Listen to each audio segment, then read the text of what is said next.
एक समय की बात है, एक समृद्ध राजवंश में एक राजा था। उसके पुत्र राजकुमार अरविंद और मंत्री के पुत्र कर्ण में गहरी दोस्ती थी। दोनों हर समय साथ रहते, भोजन करते और यात्रा करते थे। उनके पास धन की कोई कमी नहीं थी और वे साहसी भी थे। एक दिन उन्होंने विदेश यात्रा करने का निश्चय किया। दोनों अपने अपने घोड़ों पर सवार होकर निकल पड़े। शाम होते होते वे एक बड़े तालाब के किनारे पहुंचे। आसपास कोई गांव या बस्ती न देखकर उन्होंने वहीं रात बिताने का निर्णय लिया। उन्होंने अपने घोड़ों को पेड़ से बांध दिया और एक ऊंची डाल पर चढ़ गए। वहां सोने की व्यवस्था कर ली। जैसे जैसे रात बढ़ी, उन्हें विभिन्न प्रकार के जानवरों की आवाजें सुनाई देने लगीं। थोड़ी देर बाद एक अजीब दृश्य देखकर वे डर गए। तालाब के मध्य में पानी में हलचल हुई और अजीब आवाजें आने लगीं। कुछ ही देर में एक विशाल नाग ने अपना फन उठाया और पानी से बाहर आया। किनारे पर पहुंचकर वह फुफकारने लगा। नाग के सिर पर एक अद्भुत मणि थी, जिसका उज्जवल प्रकाश चारों ओर फैल रहा था।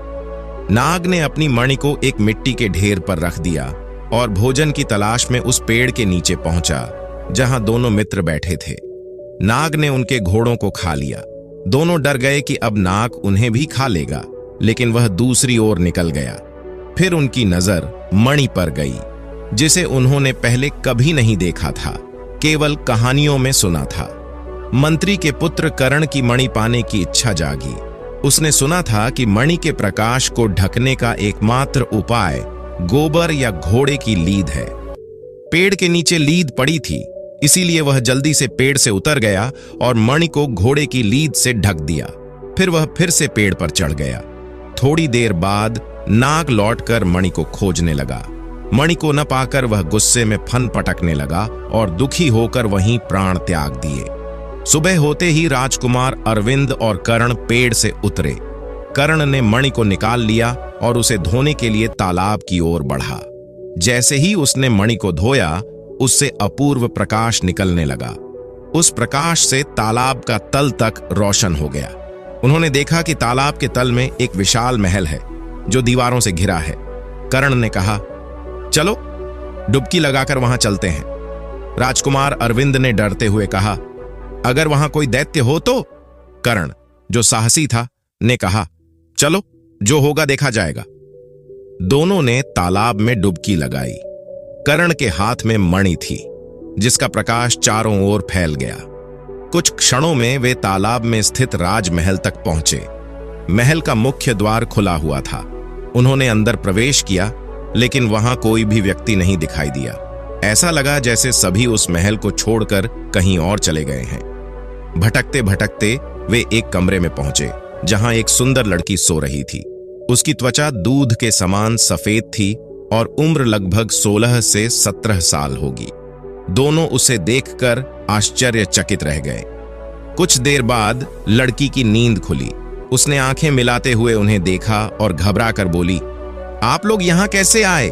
क्या आपको नहीं पता कि यहां एक बहुत बड़ा नाग रहता है? वह आएगा और आपको देखते ही खा जाएगा। दोनों ने कहा, हम विश्वास नहीं कर सकते।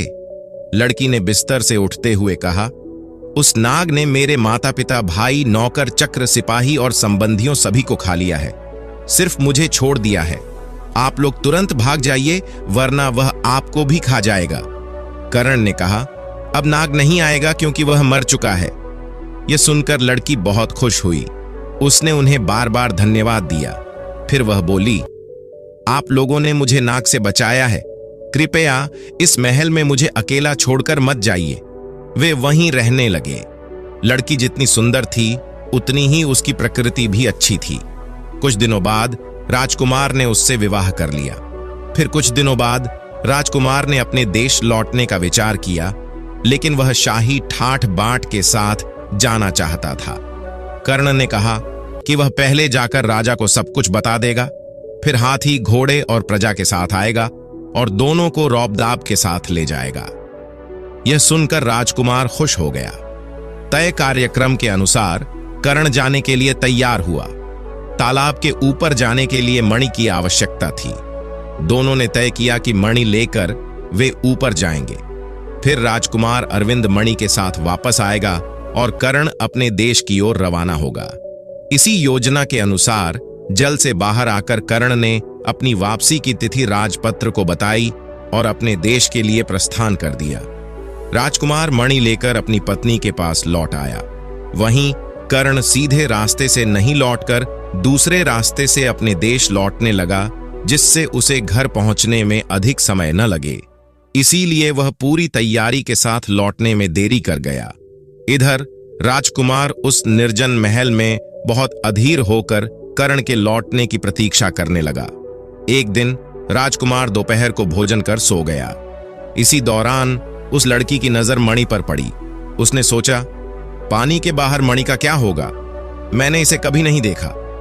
इसलिए उसने मणि लेकर ऊपर जाने और राजकुमार के जागने से पहले लौट आने की इच्छा बनाई। फिर उसने वैसा ही किया। पानी से बाहर का वातावरण और प्राकृतिक दृश्य देखकर वह अत्यंत प्रसन्न हुई और कुछ समय इधर उधर घूमती रही। उसके बाद वह अपने महल में लौट आई। धीरे धीरे उसका साहस बढ़ता गया। अब वह हर रोज दोपहर में राजकुमार के सो जाने के बाद तेजी से बाहर आने लगी।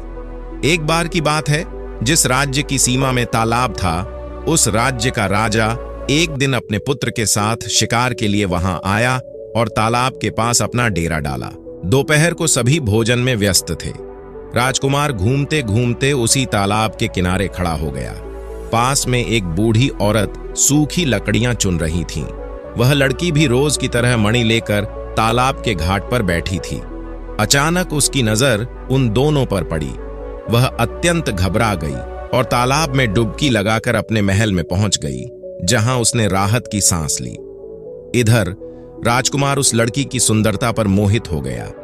ऐसी रूपवती कन्या उसने पहले कभी नहीं देखी थी। एक झलक दिखाकर वह अदृश्य हो गई थी। राजकुमार उस स्थान पर स्थिर खड़ा रहा और सोचने लगा कि कितना अच्छा होगा अगर वह रूपवती लड़की एक बार फिर उसे दिख जाए। लेकिन उसकी यह कामना पूरी नहीं हुई और वह पागल हो गया। बीच बीच में वह यही कहता जाता, वह अभी थी, अभी नहीं। कोई भी उसकी बात नहीं समझ पा रहा था। राजकुमार को वहां से लौटना नहीं आया। बड़ी मुश्किल से उसे राजमहल लाया गया। राजा ने राज्य के अनेक वैद्यों को बुलवाया और बहुत इलाज करवाया, लेकिन कोई लाभ नहीं हुआ। राजा का बेटा केवल एक रात में पागल हो गया था। राजा अत्यंत उदास हो गया और उसने घोषणा करवाई कि जो कोई भी राजकुमार को ठीक कर देगा, उसकी बेटी के साथ राजकुमार का विवाह करवा दिया जाएगा और आधा राज्य भी उसे मिलेगा। लेकिन कोई भी सामने नहीं आया। राजा एकदम निराश हो गया। एक दिन एक बूढ़ी औरत ने आकर कहा, महाराज, मैं आपके पुत्र को ठीक कर सकती हूं। राजा ने आश्चर्य से पूछा, तुम बूढ़ी, तुम कैसे ठीक करोगी? बूढ़ी औरत बोली, हां महाराज। राजा ने फिर पूछा, राज्य के प्रसिद्ध वैद्य भी उसे ठीक नहीं कर सके और तुम ठीक कर दोगी? क्या तुम्हें उसके पागल होने का कारण पता है? बूढ़ी औरत ने कहा, हां महाराज, पर अभी नहीं बताऊंगी। पहले उसे ठीक कर दूं, फिर बताऊंगी। बूढ़ी औरत बोली, ठीक है, लेकिन इसमें कितने दिन लगेंगे? राजा ने पूछा। बूढ़ी औरत ने कहा, मैं अभी नहीं बता पाऊंगी महाराज, लेकिन अगर आपका सहयोग मिला तो आपका बेटा जल्द ही ठीक हो जाएगा। राजा ने पूछा, आपका सहयोग किस प्रकार का होगा? बूढ़ी ने उत्तर दिया, जिस तालाब के किनारे राजकुमार पागल हुए थे, वहां मेरे लिए एक झोपड़ी बनवा दीजिए। झोपड़ी से 100 कदम दूर आपके सैनिक छिप कर रहेंगे और मेरे निर्देश पर कार्य करेंगे। राजा ने सैनिकों को आदेश दिया कि वे बूढ़ी के निर्देशानुसार कार्य करें। बूढ़ी फिर बोली, लेकिन महाराज, आप अपने वचन को न भूलें। मैं तो आपके बेटे से विवाह नहीं करूंगी, लेकिन बदले में आपको अपनी बेटी का विवाह मेरे बेटे फकीर चंद से करना होगा। उस बूढ़ी का बेटा फकीर चंद एकदम पागल था, इसलिए सब उसे फकीर की मां कहकर बुलाते थे।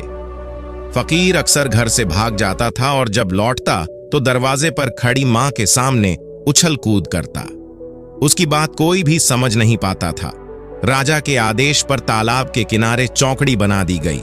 100 कदम की दूरी पर सैनिकों के रहने की व्यवस्था कर दी गई। सैनिकों को यह भी आदेश दिया गया कि जब तक बूढ़ी ना बुलाए, तालाब के किनारे कोई न जाए। बूढ़ी तालाब पर नजर रखने लगी। इधर तालाब के अंदर राजमहल में राजकुमार अपनी पत्नी के साथ मंत्री पुत्र के आने का इंतजार कर रहा था, लेकिन मंत्री पुत्र का कोई अता पता नहीं था। उसे दिन की घटना के बाद लड़की एक दिन भी तालाब से बाहर नहीं निकली थी, लेकिन भाग्य का लिखा कौन जानता है। एक दिन दोपहर को भोजन के बाद जब राजकुमार सोने गया, तब वह लड़की मणि हाथ में लेकर तालाब से बाहर निकली और इधर उधर देखने के बाद पक्के घाट पर बैठ गई। बूढ़ी को इसी अवसर की प्रतीक्षा थी। उसने कहा, रूप की रानी, बेटी आओ, मैं तुम्हें नहला देती हूं। लड़की ने कोई आपत्ति नहीं की और बूढ़ी उसके पास आकर बैठ गई। मणि को उसके हाथ में देखकर बूढ़ी ने कहा, अरे इसे हाथ में क्यों ले रखा है, पानी में गिर सकती है, घाट के ऊपर ठीक से रख दो। बूढ़ी ने मौका देखकर मणि को अपने पास छिपा लिया और सैनिकों को इशारा किया। सैनिकों ने लड़की को पकड़ लिया और उसे राज दरबार में पेश किया। लड़की को देखते ही राजकुमार बोला, मिल गई, मिल गई, वह तो मिल गई। राजकुमार का पागलपन दूर हो गया और राजा की खुशी का ठिकाना नहीं रहा। उसने अपने बेटे से उसकी शादी करने की इच्छा जताई तो लड़की बोली, महाराज, तालाब के अंदर महल में मेरे पति हैं। मैंने व्रत लिया है कि 1 वर्ष तक किसी दूसरे आदमी का चेहरा नहीं देखूंगी, इसलिए अभी विवाह संभव नहीं है। यह सुनकर राजा उदास हो गया, लेकिन कोई उपाय न देख पाने के कारण उन्होंने साल भर तक प्रतीक्षा करने का निश्चय किया। इधर मंत्री पुत्र सारी व्यवस्था कर उसे तालाब के किनारे हाथी, घोड़ा और सैनिकों के साथ पहुंचा। तालाब के किनारे आम के बगीचे में तंबू तानकर उसने तालाब की ओर एकटक देखा। हालांकि काफी समय बीत गया था, किंतु मंत्री पुत्र को आशा थी कि राजकुमार अवश्य बाहर आएंगे, लेकिन राजकुमार और उसकी पत्नी जल्द से बाहर नहीं निकले।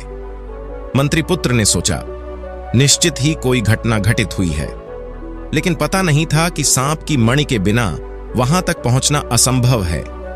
इधर व्रत की अवधि समाप्त होने वाली थी।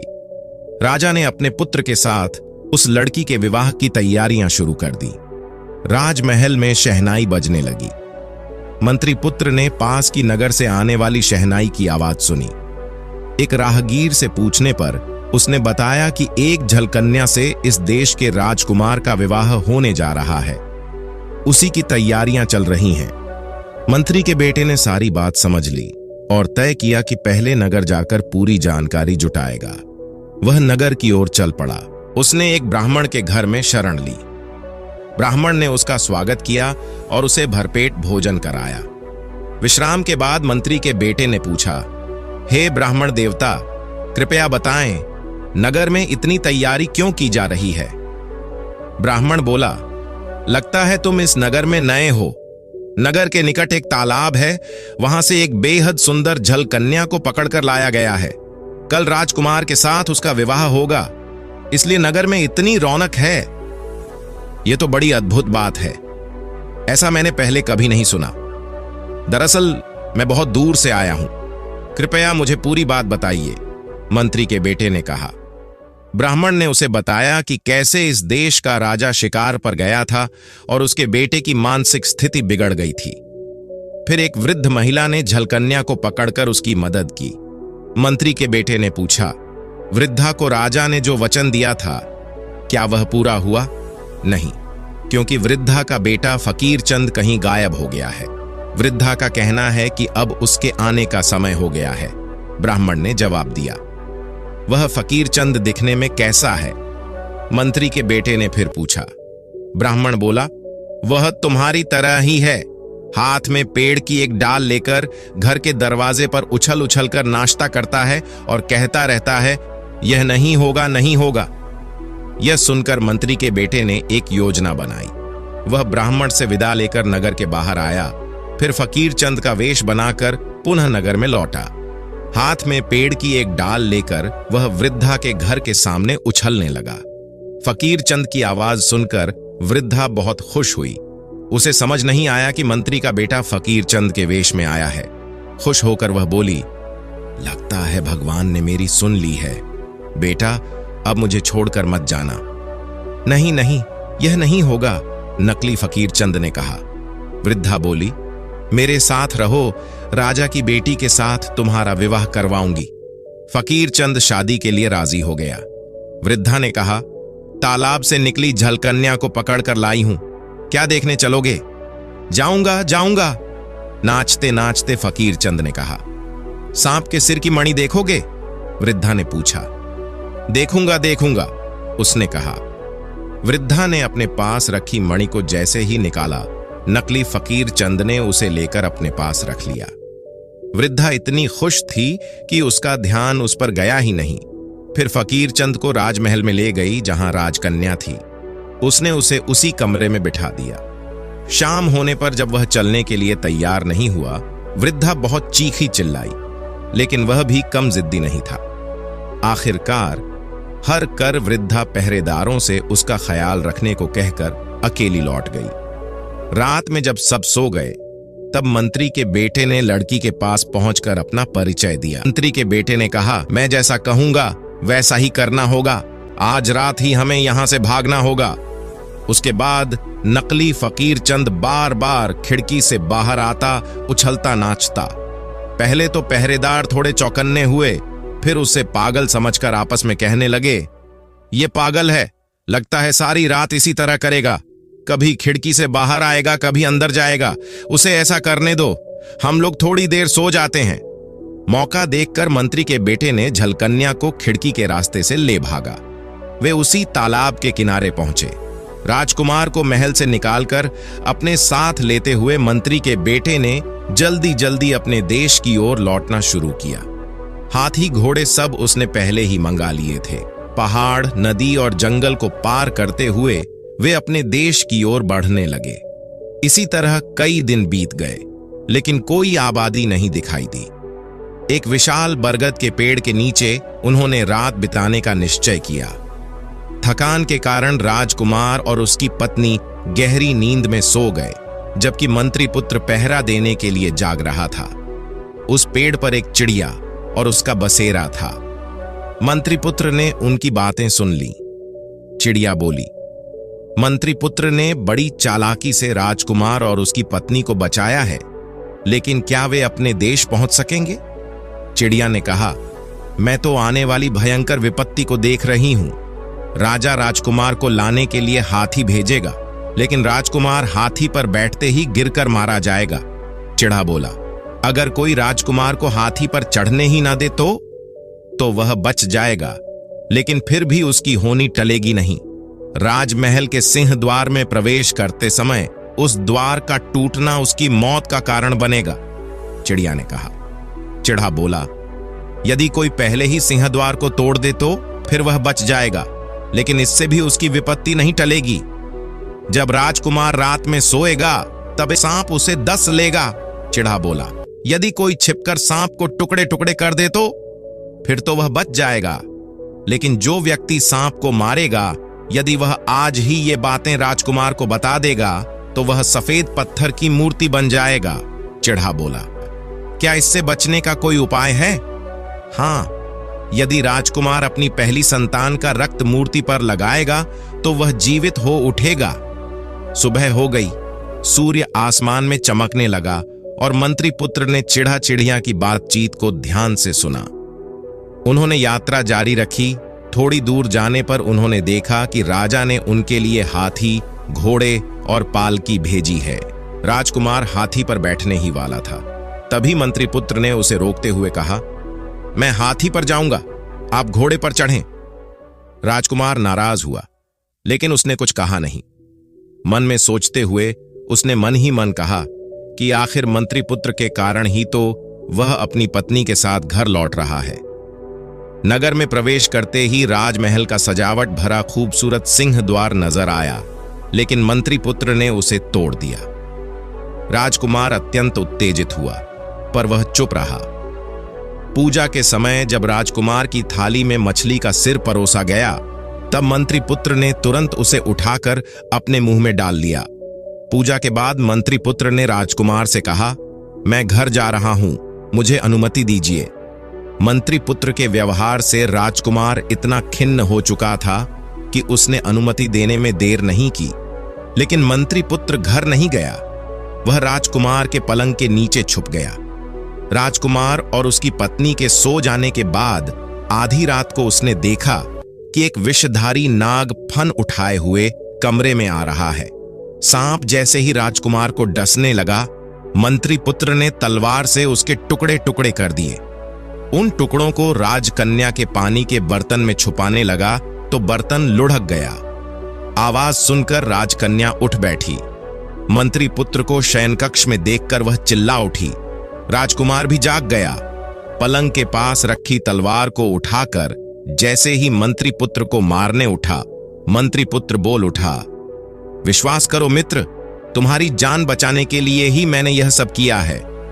फालतू बातें मत करो। पटलपुरी को छोड़ने के बाद से ही मैं तुम्हारे आचरण में परिवर्तन देख रहा हूं। राजकुमार ने क्रोधित होकर कहा। मंत्री पुत्र ने अत्यंत शांत भाव से कहा, तुम्हें बचाने के लिए ही मैंने यह सब किया है। इसके अतिरिक्त मेरे पास और कोई चारा नहीं था। राजकुमार बोला, सच बात क्यों नहीं बोल रहे हो? बोलो, किसने तुम्हारा मुंह बंद कर रखा है? मंत्री पुत्र ने उत्तर दिया, मेरे भाग्य ने। अगर मैंने सच बता दिया तो मैं एक पत्थर की मूर्ति बन जाऊंगा। यदि तुम मुझे बचाना चाहोगे तो तुम्हें अपनी पहली संतान की बलि चढ़ाकर उसके रक्त से मुझे नहलाना होगा। मंत्री पुत्र ने कहा। परंतु राजकुमार का क्रोध शांत नहीं हुआ। उसने कहा, मुझे बेवकूफ मत समझो कुमार, फिर कर बात मत करो, इससे कोई लाभ नहीं होगा। सच क्या है बताना ही होगा। तब दुखी होकर मंत्री पुत्र ने चिढ़ा एवं चिड़िया से सुनी सारी बातें उसे बता दी। मंत्री पुत्र जैसे जैसे उसे बातें बताने लगा, वैसे वैसे उसके शरीर का एक एक अंग पत्थर का होने लगा। अंतिम बात बताते ही वह पूरी तरह उड़ती में बदल गया। तब राजकुमार को बहुत पछतावा हुआ और वह अपने मित्र के लिए कुछ भी करने को तैयार हो गया। कुछ दिनों बाद राजकुमार को एक सुंदर सा पुत्र हुआ। उसे देखकर वह अत्यंत प्रसन्न हुआ, लेकिन कमरे के एक कोने में रखी मंत्री पुत्र की मूर्ति को देखकर उसका हृदय हाहाकार कर उठा। राजकुमार एवं उसकी पत्नी ने निश्चय किया कि मंत्री पुत्र को बचाने के लिए वे अपने पुत्र का बलिदान कर देंगे। लेकिन राजकुमार ने सोचा, नहीं, मुझे अपने बेटे को बचाना है। उसने अपनी पत्नी से कहा, मैं अपने पुत्र की बलिदान नहीं कर सकता। मंत्री पुत्र ने मुझे जीवन दिया है, लेकिन मुझे उसके लिए अपने प्राणों की आहुति देने में कोई संकोच नहीं। उसकी पत्नी ने उसे रोकने की कोशिश की, लेकिन राजकुमार ने अपनी बात पर अडिग रहते हुए कहा, मेरे बिना तुम और हमारा बेटा सुरक्षित रहेंगे। राजकुमार ने मंत्री पुत्र के सामने जाकर कहा, मैं तुम्हें बचाने के लिए अपने प्राणों की आहुति दूंगा, तुम्हें जीवित होना चाहिए। उसने अपनी तलवार निकाली और खुद को बलिदान करने के लिए तैयार हो गया।